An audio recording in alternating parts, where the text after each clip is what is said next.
बिस्मिल्लाहिर्रहमानिर्रहीम। अस्सलाम वालेकुम डियर स्टूडेंट्स, उम्मीद करती हूँ आप सब खैरियत से होंगे।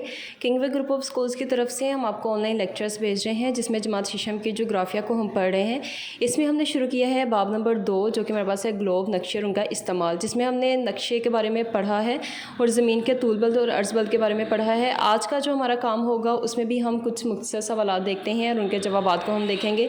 तो आपको जो काम दिया गया है उसमें पहला सवाल है, मुहल्लिब को बिलहाज अर्ज़ बल्द और तूल बल्द हम कैसे मालूम करते हैं।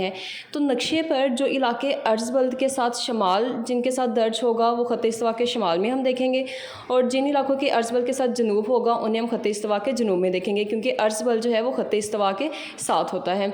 और जिन इलाकों का तूल बल्द मशरिक़ होगा उन्हें ख़त निस्फ़ नहार के मशरिक़ में देखेंगे। इसी तरह से जैसे आप अभी तस्वीर में देख सकते हैं, हम पाकिस्तान का मुहल्लिब देखेंगे तो ये जो ग्रीन लाइन आप ग्लोब में देख सकते हैं ये पाकिस्तान के मुहल्लिब को शो करेगी। तो यहाँ पे जो ऊपर ख़त इस्तिवा के साथ जो लाइन है ये हमें अर्ज़ बल्द शमाली की तरफ आएगा, और जो नीचे ये साथ जो ख़त निस्फ़ नहार वाली लाइन है ये हमें तूल बल्द मशरिक़ की तरफ बताएगा, क्योंकि ऊपर शमाल है और नीचे क्या है, मशरिक़। इस तरह से हम इसको देखेंगे।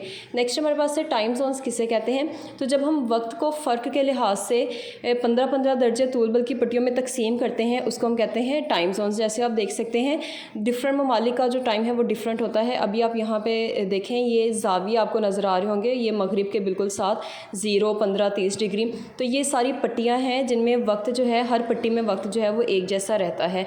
आगे यहाँ पे ये जो ग्रीनिच है ख़त निस्फ़ नहार ये मियारी वक्त माना जाता है, मतलब 12 यहाँ पे अगर बजते हैं तो आगे का जो टाइम होगा वहाँ पे ज़्यादा टाइम होगा और पीछे को वहाँ पे 12 से कम टाइम होगा। ये आपका काम है। खुदा हाफिज़।